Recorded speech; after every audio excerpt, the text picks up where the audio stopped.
আসসালামু আলাইকুম। আশা করি সবাই ভালো আছো। তোমরা যারা গরুর খামার করতে চাও, গরু এক দুইটা গরু পালতে চাও, তোমরা গরু পালতে পারো। যারা বাড়িতে থাকো বিশেষ করে তারা এক দুইটা ষাঁড় গরু পালতে পারো। এক দুইটা ষাঁড় গরু পাললে মোটামুটি দেখা যাচ্ছে তোমাদের বৎসর শেষে ভালোটা একটা ডিমান্ড আসবে।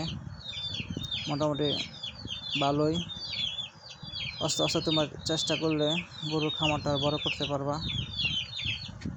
ভালো জাত দেখে গরু কিনলে মোটামুটি গরু অনেক বড় হয়, কম খরচে বেশি টাকা বেচা যায়। তোমরা বসে না থেকে এক দুইটা গরু পালতে পারো, মোটা তাজা করে বিক্রি করতে পারো। মোটামুটি তোমাদের হাত খরচ চলে আসবে।